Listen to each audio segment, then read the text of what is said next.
예, 인간 관계에 있어서 없는 거 세 가지가 있답니다. 쉽게 말하면 이런 거죠. 이런 거 없어.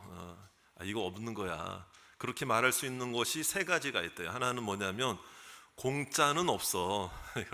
언젠가는 지금은 공짜인 것 같아도 나중에 대가를 지불해야 된다는 거예요. 공짜가 어디 있어? 공짜가 어디 있어? 자, 그다음에 또 없는 거 한 가지가 또 뭘까요? 또 그다음 두 번째 뭘까요? 비밀이 있어요, 없어요? 네, 비밀이 없죠. 그래서 임금님 귀는 당나귀 귀가 괜히 나온 게 아닙니다. 자, 그 다음에 이제 마지막으로 또 한 가지 없다고 이야기하는 게 뭐냐면 인생의 정답은 없어. 뭐 이런 얘기예요. 그게 정답인 줄 알았는데 나중에 보니까 내 생각이 틀렸다. 내 생각이 잘못되었다. 뭐 이런 이야기를 강조하는 것이죠. 자, 그 당시 예수 그리스도께서 이 땅에 오셨을 때 오늘 이 본문에도 한 정답이 없이 살아가던 한 여인이 등장을 하는데요. 이 여인의 이제 모습을 가만히 보니까 남편이 5이 있었다는 거예요. 근데 지금 사는 남자도 자기 남편이 아니라는 거예요. 자, 그러면은 이 말 한마디에 우리가 미루어 짐작할 수 있는 충분한 여지가 있는 것이 뭐냐? 이 여인은 얼마나 상처받고 살았을까? 얼마나 힘겨운 인생을 살았을까? 이건 누구라도 다 생각할 수 있는 것이죠. 그러니까 이 사람 저 사람 찾아와서 정답이랍시고 이야기를 하지만 결국에는 그 정답을 발견하지 못한 채 살아가던 여인이 바로 오늘 나오는 이 수가성 우물가의 여인이라 이 말이에요. 여러분, 물을 기르러 오는 것도 귀찮죠? 네, 귀찮아요. 근데 이제 오늘 이 시간 이 사람이 이제 물을 기르러 온 시간이 가장 햇볕이 뜨거울 때였거든요. 여러분, 그 당시 마을 사람들은 선선할 때 햇빛을 피해서 그때 이제 물을 기르러 오니까 여러분, 언제 사람들이 우물가에 많이 모이겠습니까? 햇빛이 강할 때예요? 선선할 때예요? 선선할 때, 뭐 저녁 때쯤 되겠죠? 그런데 이 여인은 왜 혼자 햇빛이 내리쬐는 그때 그 시간에 우물가에 물을 기르러 왔느냐?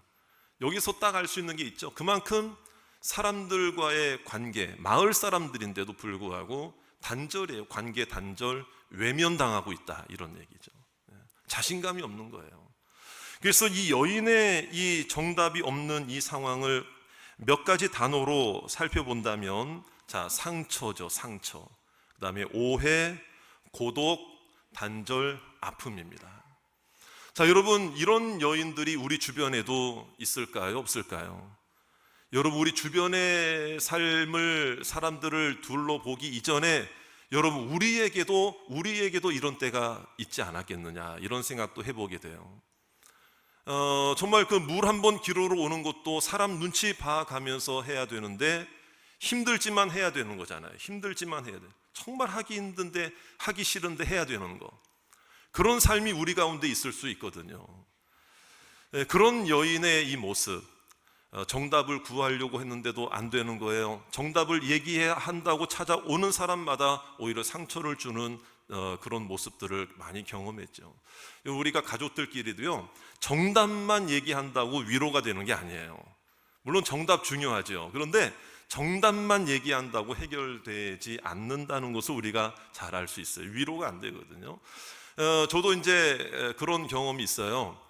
코로나 이전에는 우리 교회가 1부, 2부 예배 드리고 청년부 예배 겸 3부 예배가 한 오후 2시쯤 있었어요. 그래서 그때는 제가 하루에 3번 설교를 하는 거예요. 3번 설교를 하게 되는데 그날 끝나고 나서 저희 둘째 신영이가 그때 한 중3쯤 됐을 거예요, 제 기억으로는. 그래서 이제 같이 사역을 마치고 집으로 나란히 걸어가면서 둘이 이제 이렇게 탄천으로 쭉 나란히 걸어가게 됐는데요. 제가 좀 대화의 문을 열고자 제가 일부러 그런 얘기를 했어요. 신영아, 아빠 오늘 같은 설교를 3번 하는 게 참 쉽지 않네. 그런 얘기 할 수 있잖아요, 그렇죠? 그런 얘기 목사님 하면 안 되는 걸로 지금 다 저를 쳐다보시는 것 같은데, 그런 얘기 저도 할 수 있잖아요. 같은 설교 3번 하는 게 쉽지 않네. 그 얘기는요, 정말 힘들어서가 아니라 그 아이와 대화의 문을 좀 열어서, 그래도 내심 그러면 이제 아이가 아유 아빠 수고하셨어요, 아유 좀 쉽지 않은 일이죠, 뭐 이렇게 저는 대답을 기대하고 그 얘기를 딱 했거든요. 그랬더니 제 아이가 하는 이야기가 대뜸 뭐냐면, 그럼 아빠 다른 설교를 3번 하는 게 좋겠어요? 그러더라고요. 그 말이 맞더라고요. 맞아, 제가 할 말이 없어졌어요. 그 말은 맞아, 정답이긴 해요. 근데 기분은 살짝 나쁘더라고요. 그래서 속으로 생각되는 게 뭐냐면, 요놈 봐라, 뭐 이런 생각이 드는. 자, 여러분, 우리 가족끼리도 마찬가지잖아요. 여러분, 정답을 얘기한다고 꼭 위로가 되고 격려가 되는 건 아니에요. 그런데 이 여인이 지금 그런 모습이었다는 거죠. 정답을 발견할 수가 없는 거예요. 그런데 이때 예수님을 만나게 된 거죠. 근데 예수님이요, 아주 획기적인 말씀을 하나 하세요. 뭐냐면, 이 물을 마시는 자는 또다시 목마르다, 또다시 물을 기르러 와야 된다, 너처럼. 그런데 내가 주는 물을 마시는 자는 영원히 목마르지 않는다. 할렐루야.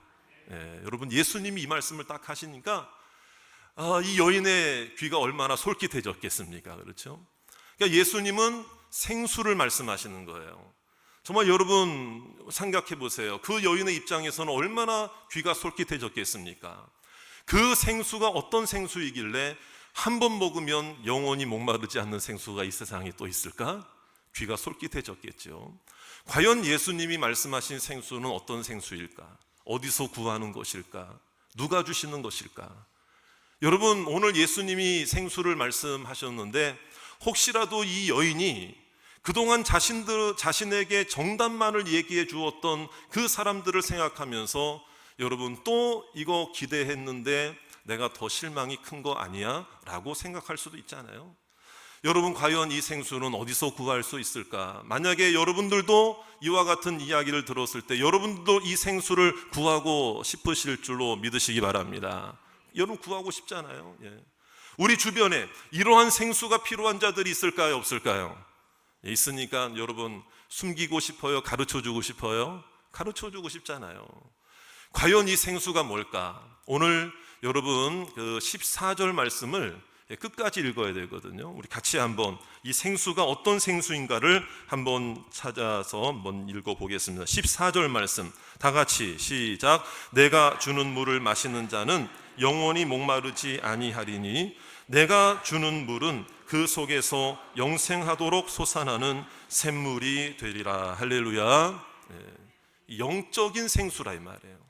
영생수를 위하여 영원히 산다는 것은 구원을 받는다는 것이고, 천국의 삶을 말하는 것이고, 하나님과 원수되었던 우리가 하나님의 자녀가 되었다는 것이고, 이것은 누구를 통해서 가능한가? 예수 그리스도의 이름을 통해서 가능한 일입니다. 믿습니까? 그러니까 이 물은 누가 주는 물이라는 거예요? 예수님이 주시는 물이고, 예수님을 만나면 받을 수 있는 물이고, 마실 수 있는 물이고. 그래서 여러분, 인생에 정답이 없다고 사람들은 아우성이지만 아닙니다. 여러분, 인생에 정답이 있습니다. 그 정답은 유일하신 예수님이십니다.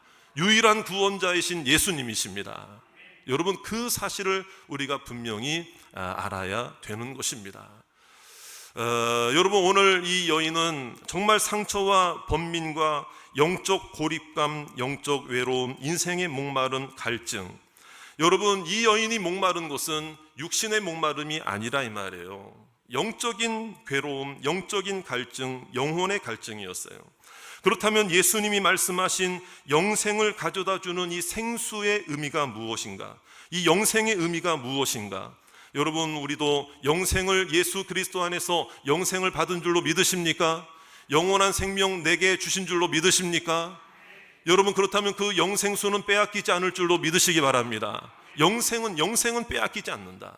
왜? 주신 이가 하나님 전능하신 분이시기 때문에 하나님은 그 어떤 구원받은 자도 한 사람도 빼앗기지 않을 줄 믿습니다.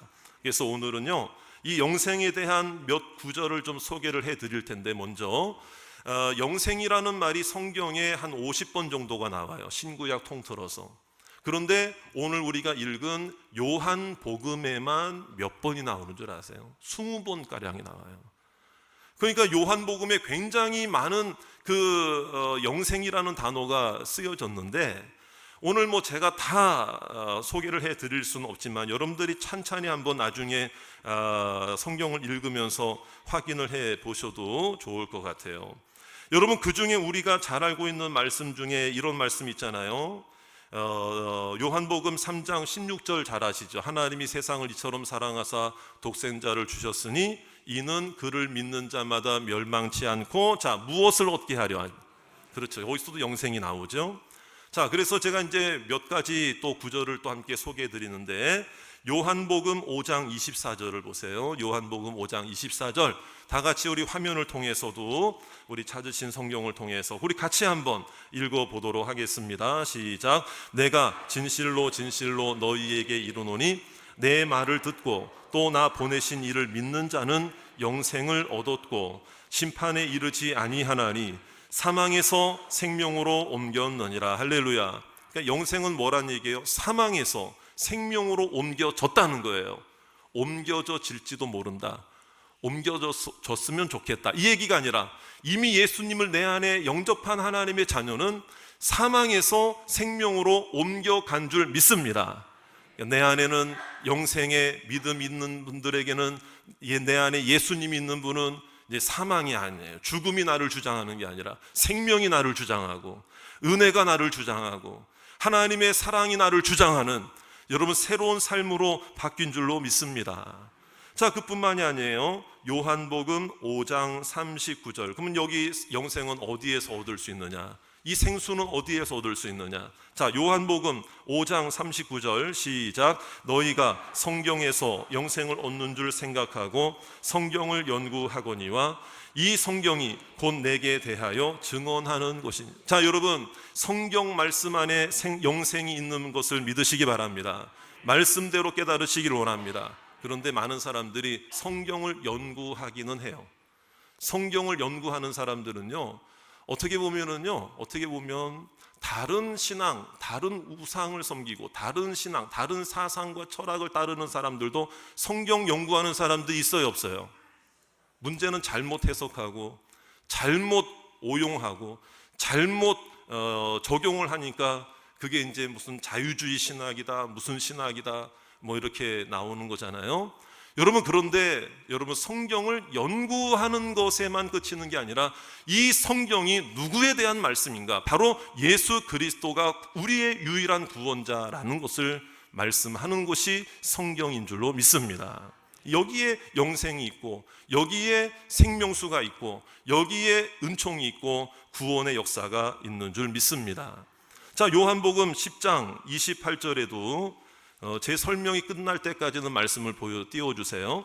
자, 내가 그들에게, 우리 다 같이 또 한번 읽어봅니다. 시작. 내가 그들에게 영생을 주노니 영원히 멸망하지 아니할 것이요 또 그들을 내 손에서 빼앗을 자가 없느니라. 자, 여러분, 그 영생 받은 자는 하나님께서 빼앗기지 않습니다.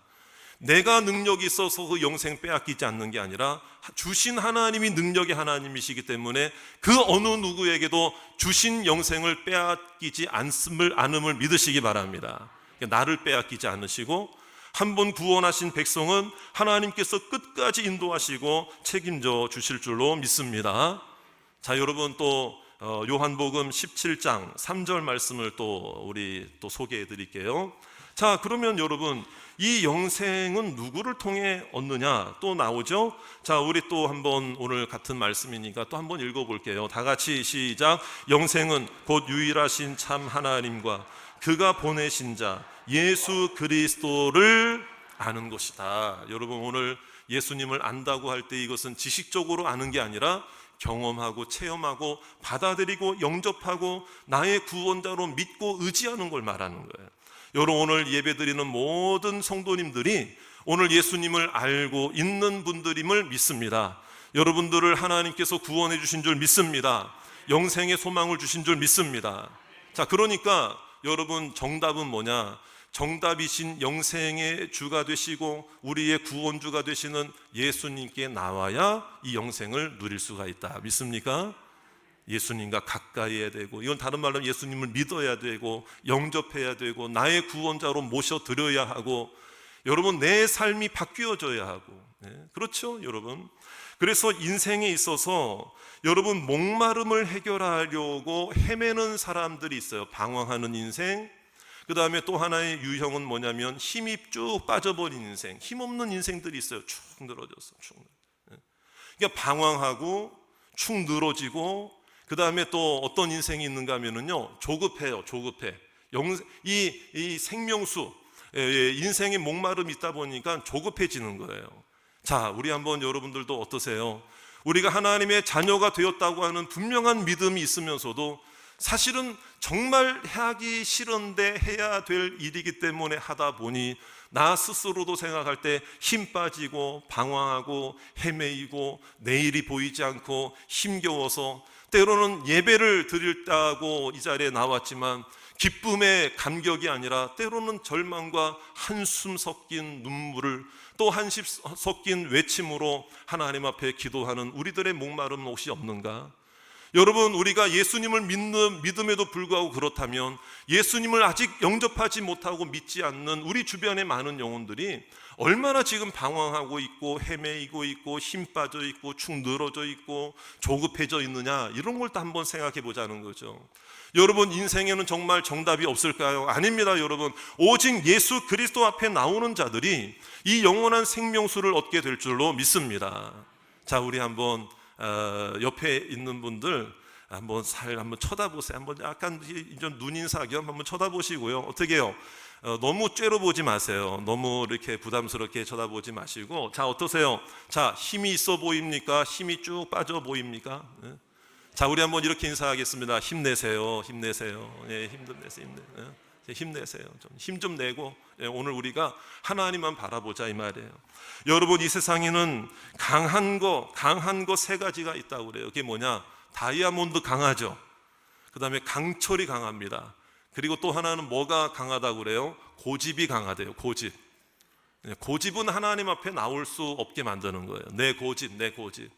그래서 내 고집을 던져 버려야 하나님의 은혜를 경험하고 받아들일 수가 있게 되는 거예요. 오늘 이 여인을 향해서 주님께서요, 갑자기 생명수, 영생 얘기하시다가 생수 얘기하시다가 너 남편 불러와라, 이런 얘기를 해요. 그러니까 예수님도 이 여인의 상황을 당연히 전능하신 하나님이시기 때문에 예수님도 자, 이 여인의 상황을 아셔요? 모르셔요? 알고 계신다는 거죠. 그리고 우리가 읽지는 않았지만 이 요한복음 4장에 있는 말씀을 전체를 보면은요, 여기가 이제 사마리아 지역이거든요. 근데 예수님께서 사마리아를 통과하여야 하겠는지라, 이런 말씀이 나와요.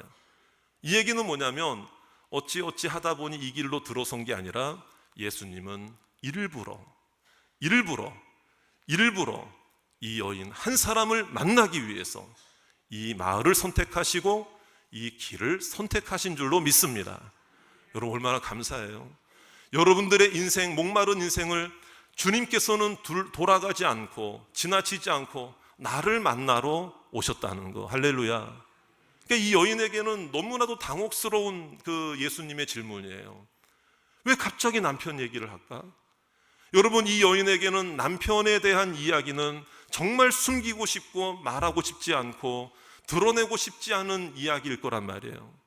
그러면 예수님이 일부러 창피를 주고 이 여인을 모멸감을 주고 이 여인의 마음을 괴롭게 하기 위해 이런 말씀을 하실까요? 아니요. 사랑의 예수님이 절대로 그럴 리가 없죠. 그것은 뭐냐면은 이 여인에게 정말 인생의 정답이 무엇인가를 가르쳐 주시고 예수님에게 그 이야기하고 싶지 않고 드러내고 싶지 않은 그 삶의 그런 그 상처된 이야기라 할지라도 여러분 드러내 놓아야 회복될 수 있잖아요. 여러분, 의사에게 나의 상처, 나의 연약함을 다 말해야, 다 말하고 보여줘야 상처가 치료될 수 있는 것 아니겠습니까? 마찬가지예요. 영적인 질병도 마찬가지인 거예요. 영적인 목마름도 마찬가지인 거예요. 여러분, 예수님께는 모든 것을 다 드러내시기를, 밝혀내시기를, 고백하기를 주의 이름으로 축원합니다. 오늘 이 설교 말씀을 들을 때도요, 똑같은 말씀인데도 어떤 분들은 불편해할 수도 있어요. 부담스러울 수도 있어요. 이게 마치 조명 효과라고 그래가지고요, 똑같은 하나님의 선포되는 말씀인데 이거 나한테 이거 하는 얘기 아니야? 목사님 이게 내 상황을 알고 누구한테 들었나? 진짜 그런 분도 있어요. 그래서 오해를 해가지고 막 그런 분들이 있어요. 그런데 여러분, 그것은 뭐냐? 내가 서로 그 지금 들려지는 말씀이 부담스럽고 불편하고 힘겨울지 몰라도 여러분, 그 말씀을 받아들이면 내가 치료될 줄 믿습니다. 회복될 줄 믿습니다. 예수님은 그걸 아시는 거예요. 이 여인을 사랑하시기 때문에. 그래서 이 여인을 다그치거나 이 여인을 창피하게 만드는 말씀을 이어가신 것이 아니고 이 여인에게 격려의 말씀을 하시는 것이 무엇인가? 여러분, 오늘 그 뒤에 나오죠. 자, 우리 한번 21절에 있는 말씀 보세요. 예수께서 이르시되 여자여 내 말을 믿어라. 할렐루야. 여러분, 믿으면 해결될 줄 믿습니다. 오늘 우리가 주님의 말씀을 들어야 돼요. 들을 뿐만 아니라 믿어야 돼요. 예수님께서 나를 사랑하시기 때문에 내 말을 들으라, 내 말을 믿으라. 여러분, 오늘 우리들에게도 동일한 음성과 은혜의 말씀을 허락해 주실 줄로 믿습니다. 예수님은 이 여인이 어떻게 목마름을 해결해야 할지를 주님께서는 정답을 알고 계시기 때문에 내 말을 들으라. 그러면 그 뒤에 있는 말이 뭐예요? 여러분, 그 뒤에 있는 말이 뭐냐? 예수님이 말씀하신 것이 뭐냐? 23절이죠. 우리 다 같이 한번 23절 다 같이 한번 읽어봅니다. 시작. 아버지께 참되게 예배하는 자들은 영과 진리로 예배할 때가 오나니 곧 이때라. 아버지께서는 자기에게 이렇게 예배하는 자들을 찾으시느니라. 하나님께 모든 것을 맡기시고, 여러분, 오늘 우리도 우리의 예배를 하나님께 맡기시기를 바랍니다. 하나님께만 예배드리시기를 원합니다. 참된 예배자를 찾고 계신다. 이 얘기는 뭐냐면 참된 예배가 뭔가를 알아야 참된 예배자가 될 수 있는 것 아니에요. 오늘 보니까 영과 진리로, 그래서 우리가 잘 아는 말씀이죠. 그 다음 말씀도 한번 읽어볼게요. 24절 말씀 다 같이 또 읽겠습니다. 하나님은 영이시니 예배하는 자가 영과 진리로 예배할지니라. 아멘. 오늘 하나님이 여러분들을 찾아오신 줄 믿습니다. 여러분들을 찾고 있습니다. 내가 오고 싶어서 온 것 같아도, 누가 가자고 하니까 온 것 같아도, 오늘 주님께서 여러분들을 초청해 주셨고 주님께서 여러분들을 불러주신 줄 믿습니다. 때로는 주님의 말씀이 이 여인에게 너 남편 데려와라 라고 하는 이 말씀이 정말 아프고 힘겹고 부끄럽고 정말 하고 싶지 않은 이야기였음에도 불구하고 오늘 말씀을 들으면서 너 이거 해결해야 돼. 그래야 예배자로 설 수가 있어. 여러분, 아까 제가 고집 얘기했잖아요. 여러분, 사람의 그 목마름이라는 게요, 이게 이런 거예요. 하나님 앞에 죄인 게 분명하고 하나님 앞에 잘못인 게 분명하고 끊어내야 될 게 분명함에도 불구하고 이걸 해결하지 못할 때 이게 이제 우리의 삶 속에 중독이 되고, 그렇죠, 중독이 되고 함정이 되고 감옥이 된다 이 말이에요. 감옥이 된다 이 말이에요. 족쇄를 채운 거예요. 여러분, 이게 이제 어떤 일입니까, 여러분? 그러니까 인생의 목마름은 여러분 굉장히 우리를 파멸시키는 거예요. 그때는 잠깐 좋아요. 그때는 막 속이 시원해요. 그러나 이 중독의 현상들은 뭐 예를 들어 알코올 중독, 도박 중독, 도벽 중독도 있어요. 그리고 여러분, 심리적으로 정신적인 그 정신의 어떤 도박증도 있고 그런 거예요. 끊어내야 되는데 끊을 수 없는 거 있잖아요. 이게 우리를 파멸로 몰아가고 목마름으로 몰아가게 한다는 거죠. 그래서 여러분, 그 도박 중독에 걸린 자들을 조사를 했는데, 하버드대에서 연구를 했는데요, 그들이 처음에는 무엇 때문에 시작을 했겠습니까? 호기심 있죠. 호기심 또는 뭐 돈, 뭐 재미삼아 뭐 이런 걸로 하게 되었다가 결국에는 나중에는 그러한 이유들은 다 어디론가 사라져버리고 그저 맹목적으로 목마르기 때문에, 여러분, 목마르면 어떻게 됩니까? 목마르면 맹목적으로 본능적으로 뭘 찾아요? 물을 찾는 것처럼. 왜냐하면 인생에 물을 경험해 본 것이 없으니까. 그러니까 마치 그냥 본능적으로 냉장고 문 열고 물 한 병 꺼내듯이 여러분, 그런 중독과 중독 현상들이 이렇게 우리의 영혼을 파멸로 몰아간다는 거죠. 여러분, 죄인 게 분명하고 잘못인 게 분명한 것은 오늘 이 시간 끊어내어야 정답이신 예수님을 만나게 될 줄로 믿습니다. 반대로 말하면 우리의 정답이신 예수님 앞에 나와야만 우리가 이 중독의 문제도 해결받게 될 줄로 믿습니다. 그런데 이 시대가 참 웃기죠. 재미있죠. 얼마나 참 안타까운지 몰라요. 죄인 게 분명한데 취향이라는 이름으로, 이거 어때? 취향인데, 어때? 이거 취향인데, 우리 취향인데, 취향 서로 인정해야 되잖아. 여러분, 잘못된 거예요. 하나님이 죄라고 하는 건 죄예요. 여러분 믿습니까? 이 여인도 저 뭐 남편 5이 있었던 거 뭐 어떤 제 취향인데요. 아니잖아요, 여러분. 그게 아니잖아요. 자기에게 있는 상처, 분노, 이 억울함, 이 슬픔, 외로움, 이걸 왜 숨기느냐 이 말이에요. 아니란 말이에요. 하나님 앞에는 믿음으로 솔직하고 믿음으로 고백하는 자가 해결을 받게 될 줄로 믿습니다. 그러니까 우리가 이 목마름을 해결하기 위해서는 주님 앞에 나와야 되는데, 이 세상 사람들이 다 주님께 나오려고 합니까? 아니죠. 온갖 핑계는 다 생각해 가면서 주님하고 어떻게 하면 멀어지려고 할까, 이런 생각을 하거든요. 그래서 아까 제가 요한복음 말씀 쭉 이렇게 소개해 드렸죠. 예수님이 중요한 말씀 하나 하셨어요. 자, 그게 어디에 있느냐? 요한복음 5장 40절 말씀. 요한복음 5장 40절 말씀, 우리 화면에도 있는데요. 나중에 보실 분들은 또 이렇게 한번 메모도 해놔줬으면 좋겠어요. 어쨌든 자, 우리 같이 한번 읽겠습니다. 시작. 그러나 너희가 영생을 얻기 위하여 내게 오기를 원하지 아니하는도다. 할렐루야. 여러분, 이상하게 나도 모르게 예배 요즘 가기 싫어. 물론 뭐 어떤 어려운 사정이나 어쩔 수 없는 그런 상황이 있을 수는 있죠. 그런데 그런 게 아닌데도 예배 가기 싫어, 찬송하기 싫어, 말씀 한번 같이 듣자면 부담스러워, 누군가가 와서 기도해 준다면 부담스러워. 뭔가는 지금 이 인생의 영적인 목마름이 있는 거거든요. 근데 거기서 아까 제가 강철, 다이아몬드 강철, 그 다음에 또 강한 것 중에 세 번째가 뭐라고 그랬어요? 그래서 고집 부리면 안 되거든요. 고집 부리면 안 되거든요. 주님 앞에 나오는 데에는 우리의 고집을 내려놓기를 주의 이름으로 축원합니다. 그래야 주님 만날 수 있어요. 어떤 80세가 훨씬 넘은, 뭐 옛날이니까 그때는 그 연세만 해도 아주 고령이거든요. 옛날에는요. 그런 노모에게, 어머니에게 아들이 하나가 있었어요. 근데 이 아들이요, 결혼도 안 가고 장가도 안 가고 그냥 이 어머니랑 계속 사는 거예요. 사는데 이 아들도 안타깝게도 이 주사라고 그래. 주사가 심하고, 그다음에 술을 못 끊고, 그다음에 거기다가 도박 중독까지 이제 겹쳐가지고요. 늘 이 어머니에게는 기도 제목이에요. 근데 그 어머니가 허리가 안 좋아. 그러니까 지팡이를 짚고 가까운 교회, 이제 섬기는 교회 늘 새벽 기도 빠지지 않고 가고, 예배 때마다 가서 기도하는 제목들 중에 가장 중요한 기도 제목 뭔 줄 아세요? 아들 구원이에요. 아들 구원. 하나님, 내 아들 주님 만나면 모든 죄악들 끊어질 줄 믿습니다.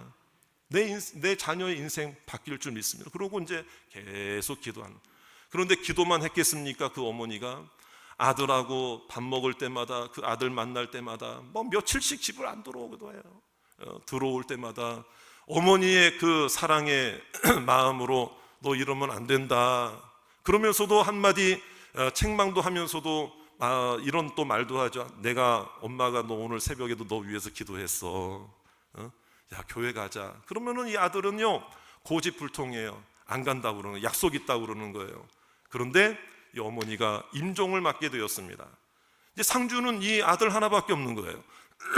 근데 이 아들이 임종을 지켜보는데 마지막 소원이 이 어머니에게 뭐였겠습니까? 아들 구원받는 거잖아요. 그래서 마지막 유언이 다른 게 아니라, 아들아, 정말 마지막 유언이다. 너 예수 믿고 또 교회 가서 예수 믿고 변화되길, 구원받기를 바란다. 그랬더니요, 너 좀 한 번이라도 좀 교회 간다고 얘기만 해달라. 한마디라도 해달라. 그랬는데 그 아들이 뭐라고 그러냐면 뭐 여러분 같으면은 그래도 그 어머니의 그 간청이니까 그래도 이번 주부터 그러면 교회 갈게, 이런 말 한마디 할 수 있잖아요. 근데 그 아들이 뭐라고 그랬냐면, 어머니, 종교에는 자유가 있는 거예요. 그러니까 이 어머니가 그 확답을 듣지 못하고 이제 눈을 감고 천국으로 가셨어요. 그런데 여러분, 이 기도가 헛된 기도였을까요? 그 어머니의 기도가 응답되지 않았던 걸까요? 아니에요. 하나님의 또 다른 계획이 있었던 거예요. 장례를 치르고 어머니의 유품을 정리하면서 그 어머니에 대한 애틋한 마음이 왜 아들에게 없었겠습니까? 그래서 쓸쓸한 마음, 슬픔의 마음을 가지고 그 어머니 계신 곳에 유품을 정리하는데, 어머니가 짚고 다녔던, 교회 갈 때 짚고 갔던 지팡이가 딱 세워져 있는 걸 딱 본 거예요. 그 지팡이가 하필이면 그때 눈에 딱 들어온 거예요. 그 지팡이를 보는 순간 자신도 모르게 마음에 그냥 격정적인 마음, 격동이 되고, 그러면서 막 눈물을 울컥 쏟으면서 그 자리에서 무릎 꿇고 하는 이야기가 뭐였냐면, 어머니, 나 잘못했어요. 나 이번 주부터 어머니 저 지팡이 생각하고 하면서 교회 갈게요. 그래서 그 아들이, 어머니가 이미 소천하셔서 천국에 갔지만 그 기도는 여러분 하나님의 은혜 가운데 헛되지 않은 줄 믿습니다. 응답된 줄 믿습니다. 하나님이 역사하신 줄 믿습니다. 여러분, 주님 앞에 나와야 되잖아요. 주님께 가까이 하는 거잖아요. 오늘 우리들의 목마름도 해결받기 위해서 오늘 주님의 은혜 가운데 주님을 만나기를 주의 이름으로 축원합니다. 내 고집을 내려놓기를 주의 이름으로 축원합니다. 예배를 통해 하나님을 경험하시고 주님을 의지하시고 내 인생의 목마름이 모두가 다 해결되기를 주의 이름으로 축원합니다. 저를 따라 합시다. 예수님만이 정답이다. 여러분 믿습니까? 예수님께 가까이 나의 목마름이 해결되는 모든 성도들과, 또 이번 명절에도 가족들 많이 만나실 텐데요, 이 생수 영생 예수님 정답을 전해주고 또 같이 함께 예배하는 모든 가족들이 다 되시기를 주의 이름으로 축원합니다.